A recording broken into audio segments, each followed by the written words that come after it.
All right. Hey, everyone. Mark here, Mark Me Markets. Thank you for joining me for another Bitcoin video analysis, and Happy New Year. Okay, so it's the beginning of the 2024, and I hope you're all off to a good start. I'm not feeling that great. I got some kind of cold, so I've been trying to sleep it off. So I'm probably going to just keep this at about 30 minutes because I'm not feeling the best right now. But and I'll try not to cough into the microphone. But anyway, we need to do this, all right? So there's a lot to talk about here. Let's get started. Hold on. Let me pull up my slide. This is for educational purposes only. For investment advice, please consult a licensed investment advisor. All right. Yeah. So anyway, just a couple of things. This Bitcoin move, very interesting. Oh yeah, by the way, I'm just a little bit like out of it because I haven't been feeling well, so my stream may be a little bit slow. I was gonna say, if you're new to the stream, I want to welcome you. Here's how it works, right? First, I'm going to go over the economic calendar. Then I'm going to go over this Bitcoin chart and basically today's title, which is, how do we prepare for the week based on this type of move, right? And then we go over, usually I go over like a trade scanner trade or something like that. Stian or someone will put a trade in the channel and we can take a look at it. All right. The trade scanner has called tons of trades since like Thursday and Friday. So, it's calling stocks, it's calling coins, it's calling all kinds of things. So it's been interesting.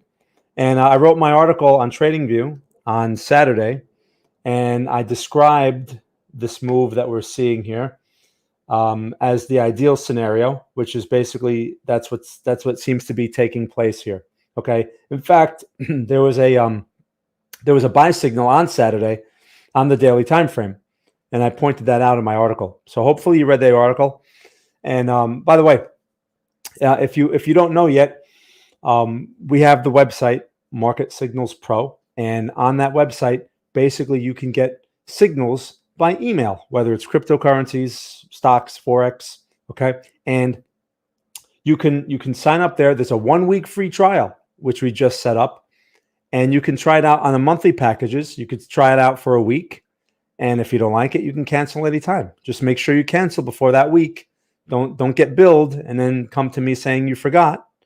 Okay. Anyway, but we do have the 1-week free trial. It doesn't say it on the website yet, but when you go into like the pricing pages and all that stuff, you'll see it. It'll say like 1-week free trial if you actually go for the monthly. Again, that's for monthly packages. Okay. So check that out. You also check out all the links are in the description. Check out the record. We have the track record. Excuse me. We have the results page. Check that out. Excuse me. Yeah, no, this is gonna be tough for me. I'm gonna try. Excuse me. I'm gonna try not to cough into the microphone. All right. Anyway. All right. So let's get this thing started. I'm not gonna sit here and talk and cough all over the place. Let me say hello to my people. My regulars. Excuse me. Stian, good to see you. Han, CK, all right, welcome.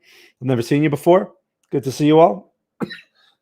If you want to share what city or what country you're from, that's always a fun fact. I'm streaming from the greater New York City area, also known as Northern New Jersey.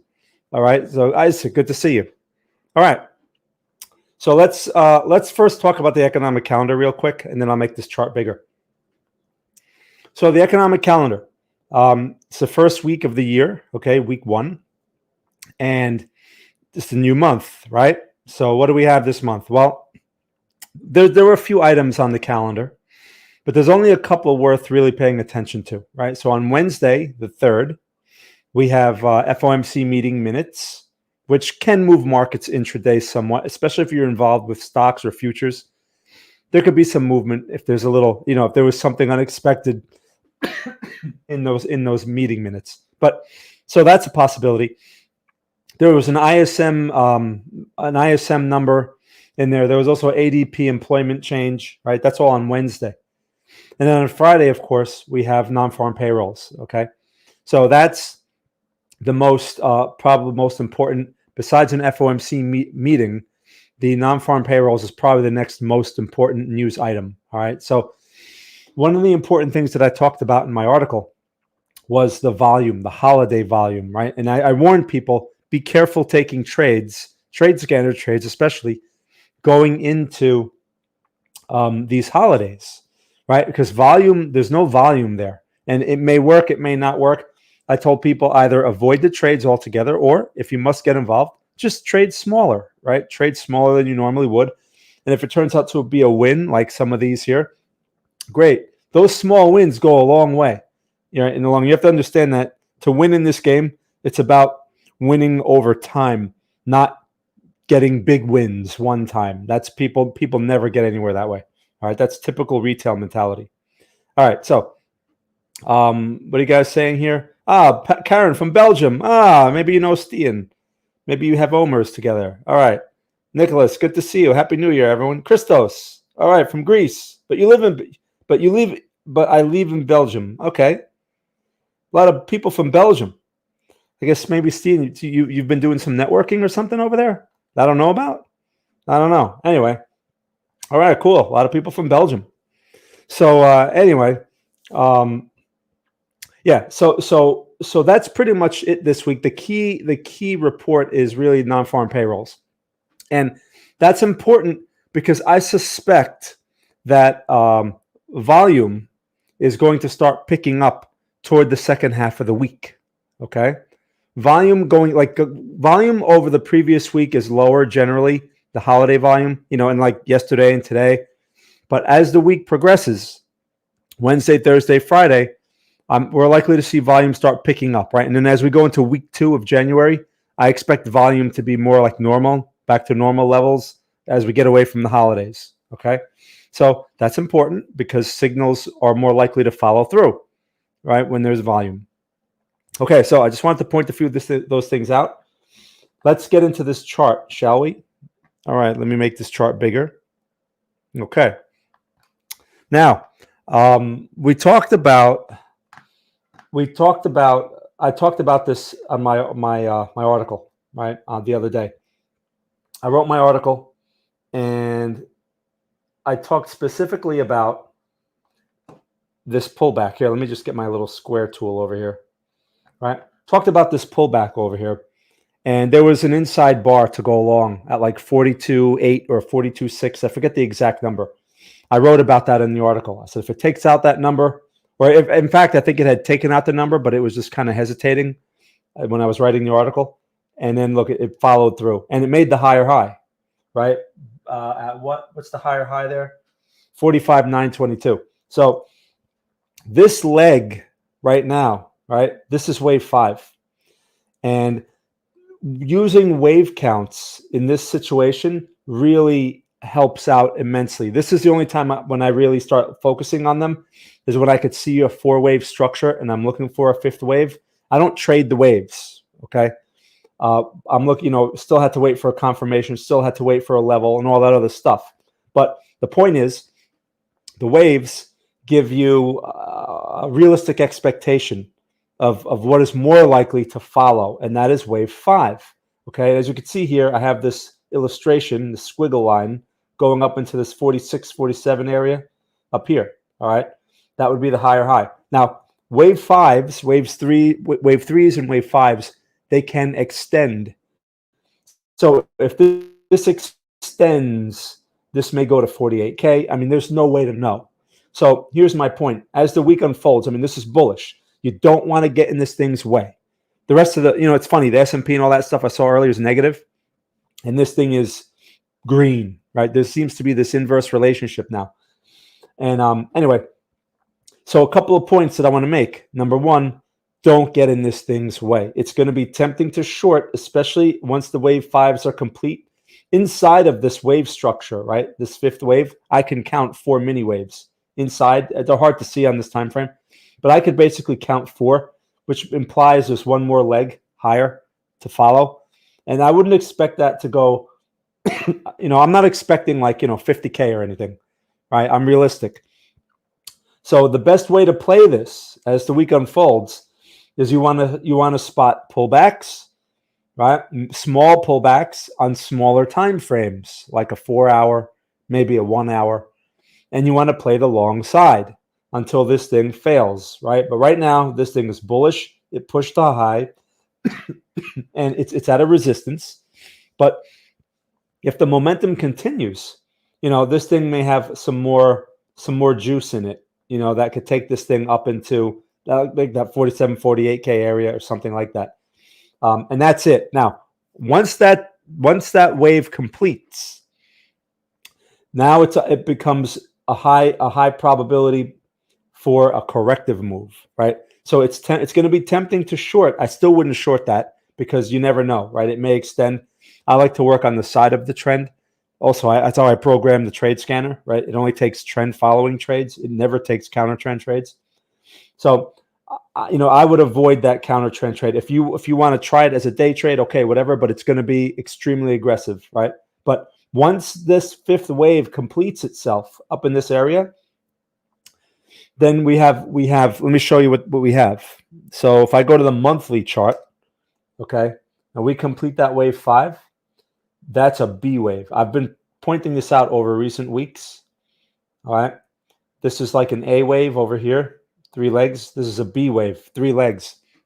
Once that wave is complete, C is likely to follow on the monthly, which could take 6 months to a year to play out. Just please keep that in mind. This is not like something that's going to happen tomorrow. And C can take it back to here, okay, which is like 15K or whatever. Now, again, that's something that can take many, many months to play out. So I'm not telling you that as a forecast. I'm telling you that just to have an idea, just to have an expectation, or you have a grasp of the possibilities, right? So you don't get all mesmerized here at the top, thinking that Bitcoin is strong now and it's going to go to 100K, right? Chances are this thing's going to pull back. That's the whole point of using the wave counts, right? You want to know how much more is in this thing and what can it pull back to. If that C wave appears, we can have a serious pullback over the next few months. And so this is not a place to be investing. The risk is extremely high. Again, that's what the wave counts come in very useful for that when you're trying to gauge the risk. The risk is extremely high for longs up in this area, especially investing long, buying for the longer term.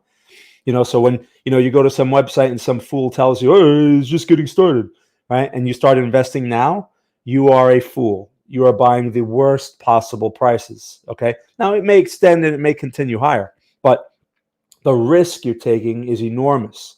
That's the problem, right? Even if it works this time, there's going to be a time where you do the same thing again, and you'll be like, oh, yeah, this works. And you are going to get caught because you have a bad habit reinforced, right? So that's the whole point here. This is a high-risk place for longs.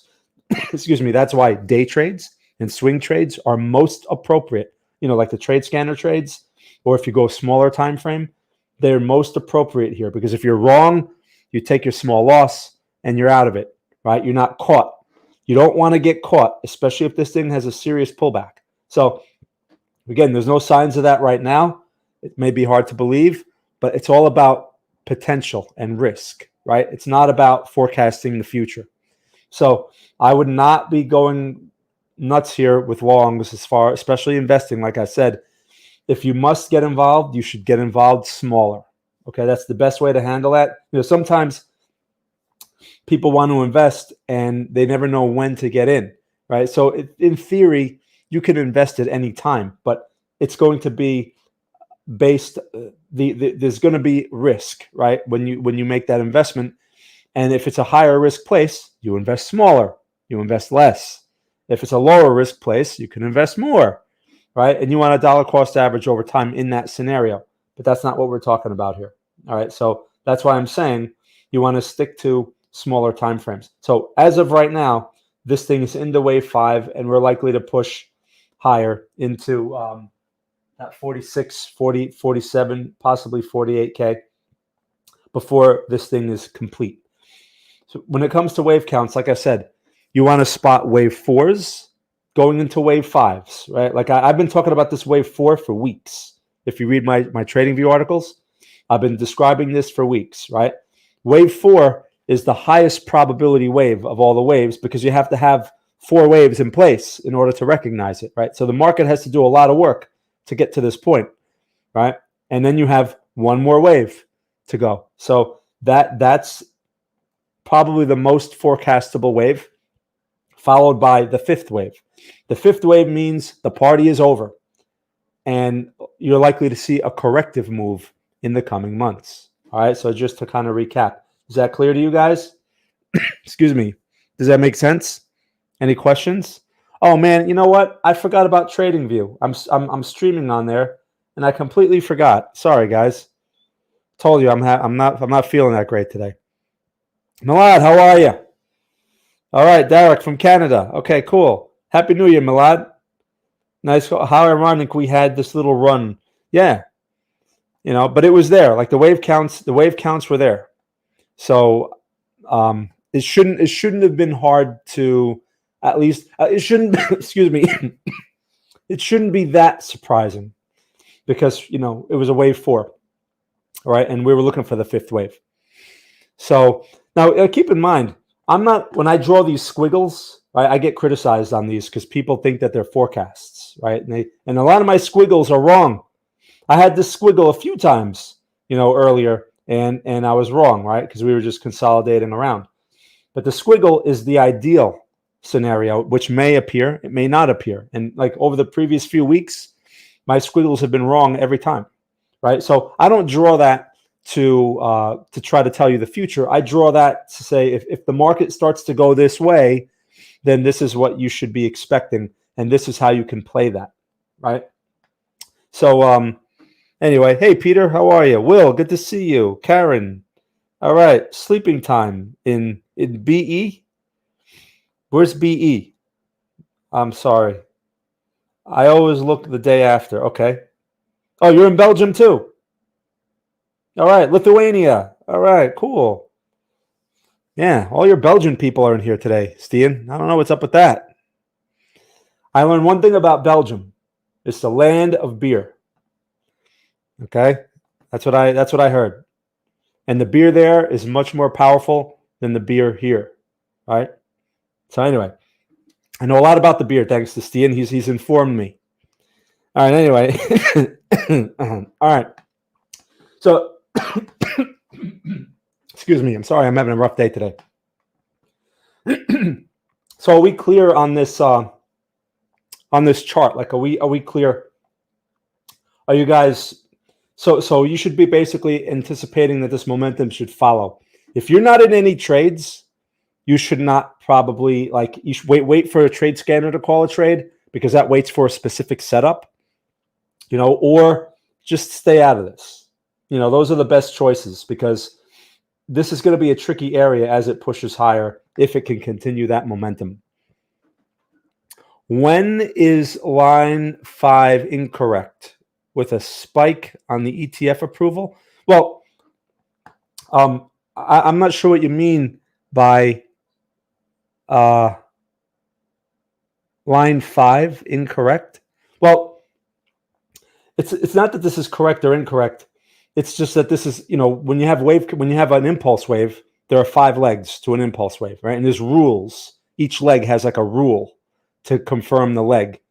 And that kind of helps you stay on the right side, right? Like wave 4 should not overlap wave 1. That's a big one. And if wave 4 does not overlap wave 1, as you can see, this is wave 1 over here. As long as they do not overlap, wave 5 is likely. And here we are, wave 5.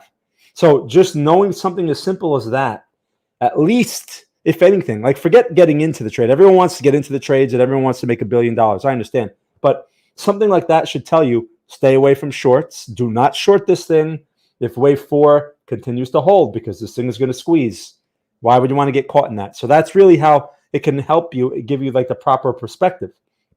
So at least avoid the wrong side and try to work with this on the long side. Does that make sense? So, this wave 4 could have broken, right? If there was some adverse news, if there was some kind of whatever news something anti-Bitcoin, right? The SEC declares Bitcoin illegal or something dumb like that. I'm exaggerating. But you would see a move like that, and it would it would look something like this, right? A big red candle, and it'd be overlapping wave one. If that was the case, then we have to relabel the waves, right? That's one thing that people don't like about the wave counts is you have to relabel the waves because markets are random most of the time. Not all of the time, but most of the time they are random. So if that's the case, the market may follow the impulse structure, right? There's more of a likelihood that it will.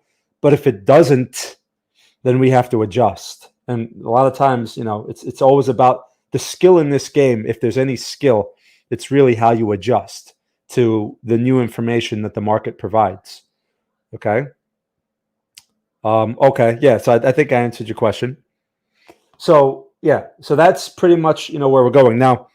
Let's take a quick look at some of these other coins because with this Bitcoin move, I expect some of these other coins, right, to be doing pretty good too. Like, look at this Matic move. Steven, was this Matic move? This went to its take profit? Because I know this. I know this one may have been one of the ones that were called. I mean, the trade scanner called a whole bunch of these long. Man, look at these moves. Okay, but the trade scanner long was probably over here, like right in this area. On those, I don't know what I haven't looked at the outcomes, so I don't know what the outcomes are on those. It's on the website. So anyway, but let's just take a quick look as we start the new year. Let's just take a quick look at some of the other things here, right? This is going to be a wild year, because we have the election this year in this country, and it's there's a lot of drama that surrounds that. It's really bad, okay, and there's going to be a lot more drama where that comes from, especially as we get closer. So that's a few things to keep in mind. Look at this situation here. Oh, thanks, Christos. Only BTC and ETH took the profit. Okay, were you in those by any chance? I hope you were in those. Have a look at TRB. Okay, all right, I'll take a look. So here's the S&P real quick, right? Minus 39 points today. Now, the S&P has been in ridiculous mode since October, right? This is October, and that's ridiculous mode. That's the Santa rally. And now the Santa rally is now over. So, this trend is still bullish, but we have to see how this thing starts, how it behaves around support levels. If this thing starts breaking support levels, then we have a new leg underway, right? But if we don't break support levels, like we could break a minor one, like this first one over here, we could break that, and that doesn't really change anything. But if we start breaking this one, okay, which is like what, 45.80, and we start breaking lower, we start pushing like this level here, 43.5, like this area right here, then at that point, sure, a lot of the move will have been in place, right? A lot of the move, but the thing is, at that point, you should probably hold off on longs, right? And there'll be shorting opportunities in this area. If this thing makes its way back that far, there will be selling opportunities. Okay, it's tough though because this structure is still in play, at least for now. And the trade scanner will start calling shorts, like on the stocks. So if this thing keeps going and starts just breaking some more minor levels, it's going to start calling shorts on these things. All right, let's take a look at. Let's take a quick look at the Nasdaq real quick. Right, same thing, a little more exaggerated. Let's take a look at the bond market. Right, I don't have to say much about the Nasdaq. So this is the 10-year note futures, and this is a key. Let's go to the weekly. This is a key chart right here. Right? I brought this chart up a lot, and as you can see here, we had this push up. Right, this is part of the Santa rally. The market priced in the dovish Fed comments earlier in December or whatever, and we have this move, right? But this chart hasn't really done anything spectacular. That's a nice move, but we haven't taken out this resistance up here yet. Okay, this area up here. So the way I'm going to treat this is if we can't take that out, if we can't hold and take that out, then this thing is going nowhere. Okay. And I wouldn't be surprised to see rates rising again. Even though the Fed said they're going to hold off or whatever. They said they were going to pause, whatever they said. I don't know. The 10-year note, by the way, trades in a free market in quotes, because I don't think we're in a free market anymore. But anyway, this is supposed to be basically determined by a free market, right? By supply and demand and perceptions of the future. So if we start pushing this level here on the bonds, man, that means rates will be rising again, and then we have the bank failures on the horizon and all that other stuff. So just something to keep in mind. This move on the bonds is not that impressive. Okay, so don't get all caught up in that. Just wanted to mention that. All right. So someone mentioned here a coin. Let me see. What was it? The website new mentions the free week. Oh, cool. Oh, thanks, Stian.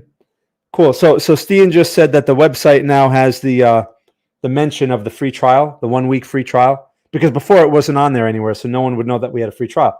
So there's a 1 week free trial on all of the monthly packages. Check it out for a week. See if you like it. You can always cancel and and not get billed if you cancel in time.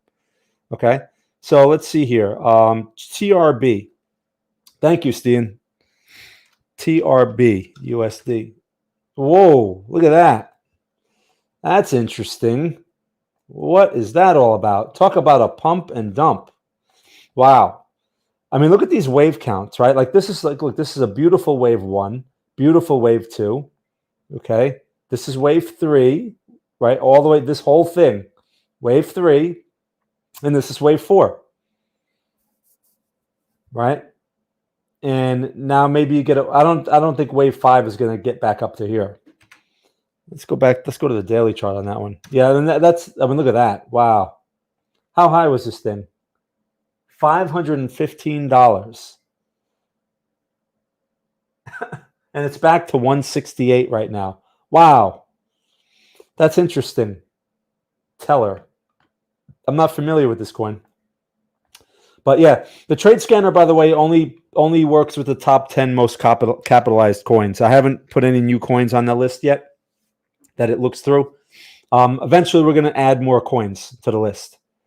Okay, so that it can go for some of these, some of these lesser known coins. But there, I don't have them on the list right now. Okay. Yeah, the very well. Most of them are. Most of these. If this is like one of those nonsense coins, yeah, there's a lot of that going on. Remember, there's no regulation. There's no regulation in this coin game, so there's all kinds of things that they can do.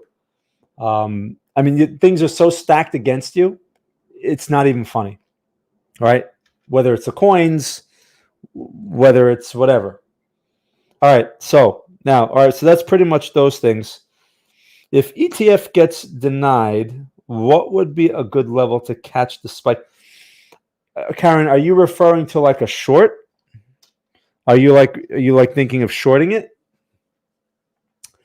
Because if that's the case, all right, let me see what people are saying over here on what do you think of AVAX? Okay, hold on. Turkey, all right. Cool. Over there on TradingView. Good to see you guys. Oh, buying it. Talking about buying it. Okay, well, thing is, don't get too caught up in that.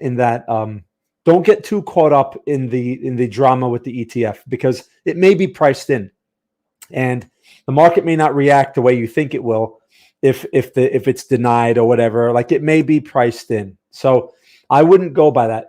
We could talk about levels, but don't get wrapped up in that news. Okay, that's the first thing I'll tell you. In fact, I don't even look at news. Most of the time, I have no idea what's going on in terms of news. No idea. I just look at charts. I look at levels. I look at structure. That is all you need to know. All right, first. So as far as levels, if there's some sort of failure or some sort of catalyst that turns this thing around, well, right now you have to look at support and resistance, right? We know the trend is bullish. There's no question. So you don't even have to question that. But the levels, okay, 40K is the level, right? This is the level right here. See that? That's the level. So if it pulls back to there, that's an opportunity maybe to pick some up if you're looking for a swing trade. If it breaks that level, though, that's going to be a problem, right? So I don't know about 35, 38K. It really shouldn't go back that far if this general structure is going to hold, So we pull back to like that 40K. That's within reason. We break that, then I would be very careful. Now, if you're talking about investing prices, then 35K would make sense as an investing price. You want to pick some up because it's a lower price. Okay, cool. Right? But you have to have an investing plan. You don't just say, oh, okay, we're at a good price, I'm just going to buy a bunch. You buy a bunch over time, right? Maybe on a schedule, maybe every 2 weeks you buy some, right? But based on what level it's at, you're going to buy either more or you're going to buy less. So if it's at a higher price, you buy less. If it's at a lower price, you buy more, right? But you have to figure out what more or less is. It has to be relative to what you have to invest. But as far as swing trades go and all that, yeah, 40K is the level. If it breaks 40K, I would hold off. First of all, if we get such a negative move, if we get something like that, the momentum is going to be bearish, right? And like that, if that follows through, you don't want to get caught on the long side of that. That's why in that scenario, the trade scanner will start calling shorts, right? If the momentum turns, because the whole point of the trade scanner is it looks at momentum. That's what its focus is on. And it considers trend, but it puts more weight, more emphasis on the momentum. If the momentum turns bearish, which it's not there right now, if it turns bearish, then it's going to start calling shorts, right? And when it starts doing that, you want to make sure that if it calls a short, for example, at 40K, you don't want to take a short at 40K. All right, it's a bad idea. It's high risk. All right, does that make sense?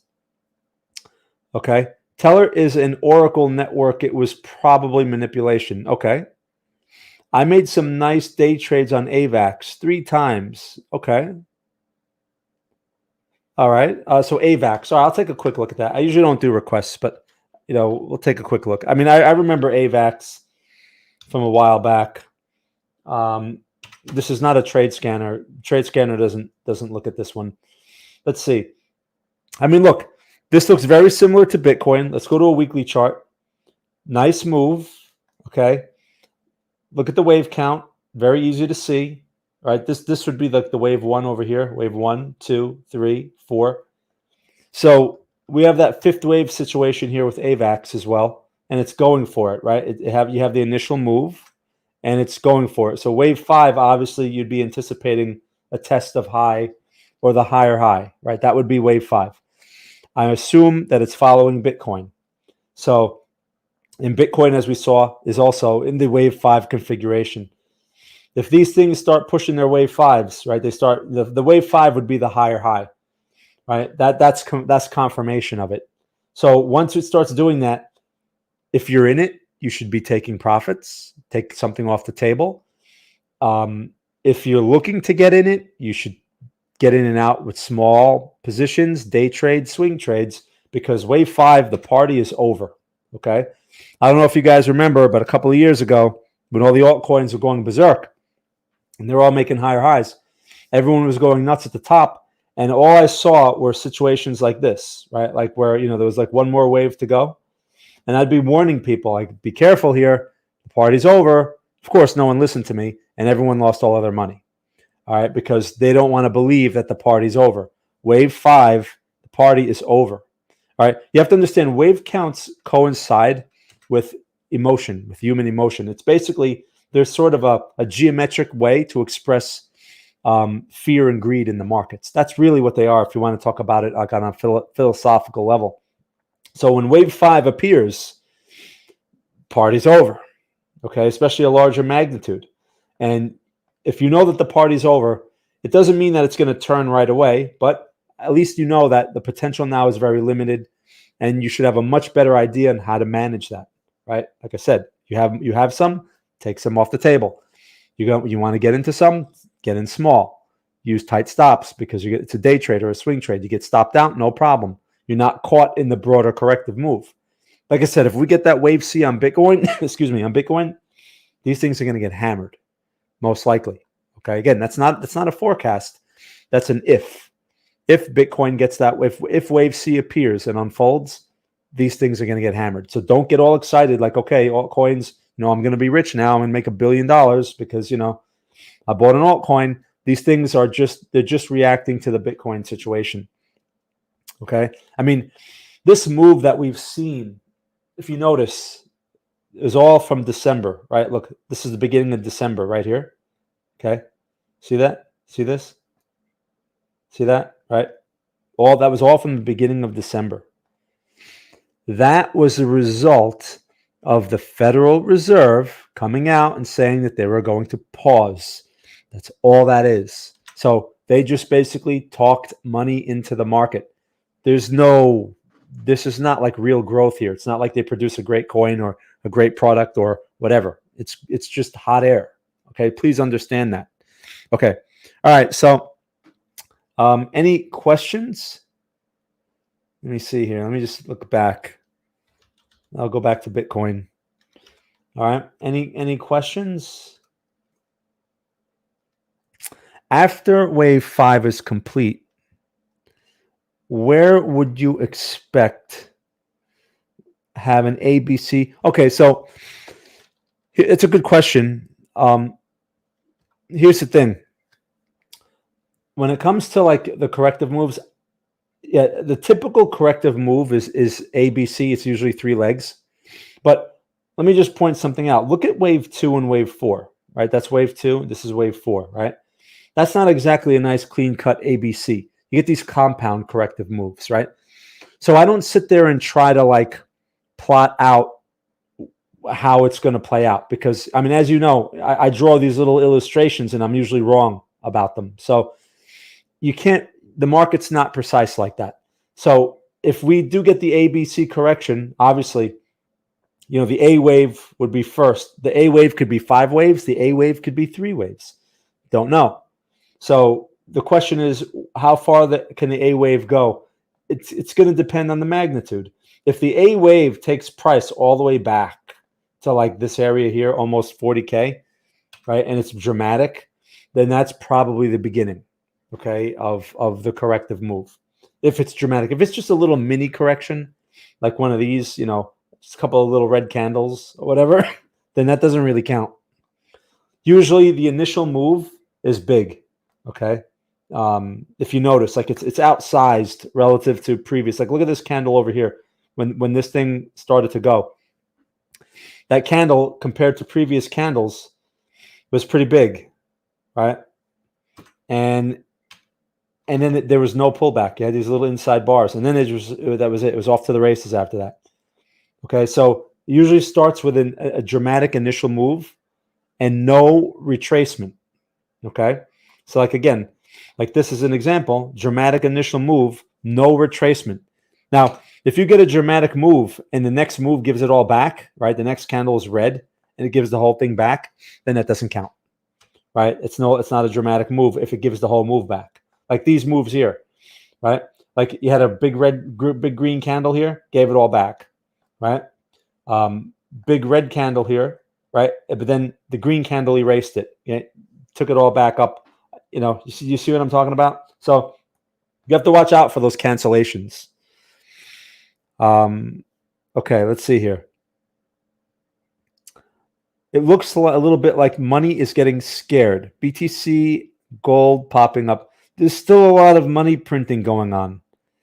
Yeah. So Han, I realize that it's the fiscal policy in this country. It's the administration and what they spend. That's how they're doing it. I never could figure that out because I always look at the Federal Reserve, but the Federal Reserve is just one entity, right? You have the U.S. government, and they spend money, and they're definitely overdoing it, right? So that money causes inflation. So, and all what they're doing cannot be good. It just can't be. They're out of control, right? So it's probably not going to. The outcome is probably not going to be good because this is not like normal, healthy growth. It's not like we have some kind of innovation and the economy is growing and all that other nonsense. This is all hot air. It's all fake. It's all what do you call that? those loan facilities and whatever else they spend, and it's like just all it's fake. It's fake nonsense, just like everything else today. Everything's fake. All right. So they're not thinking about austerity. So USD, not good to have an opinion, but my guess is we'll be in a very right until the USD starts to race high. Right. So I mean, we haven't looked at the dollar. Let's just take a look at the dollar real quick. Dollar index. Right. I mean, let's go to the weekly chart. This is the dollar, right, against the other currencies. I mean, look, this is going to be basically a reflection of the bond market, right? It's going to be inverse to the bond market, right? So we had that bond market rally, right, and we had the dollar pull back because rates were coming off, and now look, the dollar is trying. I mean, this is just a consolidation. This isn't really. Nothing really stands out here. That's a weekly. Let's take a look at a monthly. I mean, look at this. This is a dollar index on a monthly, right? Look what's happening here. That's a consolidation, and we're at the low, right? We're at the range low. This is a higher low. This general trend is bullish. That's not bearish. So the dollar relative to other currencies is still generally strong. It just hasn't been making much progress. It's been consolidating. If it holds this support and we take out this resistance here at 107.34, then we're looking at strong dollar. So that's a good point. Definitely want to keep an eye on the dollar and on the bond market, right? But the game begins with the bond market. Okay, good observation. Okay. So yeah. So anyway, all right. Let me see what I have over here on TradingView. Okay, so I took a look at AVAX. All right. So, do I have any other questions? I'm just looking back. I think I answered the questions. All right, you guys. So if I don't have any other questions, just trying to see the screen here. All right. Yeah, I don't see any questions. All right, you guys good? You understand where we're going here? Oh, you missed the stream. No problem, Alex. You can go back and you can rewatch it. You can rewatch it when you have a chance. All right, you guys. So I'm gonna wrap this up because it's hard for me to talk. But again, if you're new, you haven't checked out the website, all the links are in the description. Also on TradingView, the links are in my signature. We have a 1-week free trial on all the monthly packages, and you get the signals by email. So you don't even have to go to the chat rooms if you don't want to, right? You just get the email. So it's as simple as you get an email, the orders are in there, the stop, the take profit, right? And the entry, and that's it. You open your email, you place the orders. It's that simple. And you want to see the track record? It's all in the description. Check out the links. All right, you guys. So cool. Glad you got something out of it. Press the like button, press the subscribe button if you like my content. It always helps. I appreciate that. All right. So again, everyone, hope you start the week strong on a strong note, and I'll see you next time. All right. So enjoy the rest of your day, the rest of your evening, wherever you are in the world, and thank you for watching.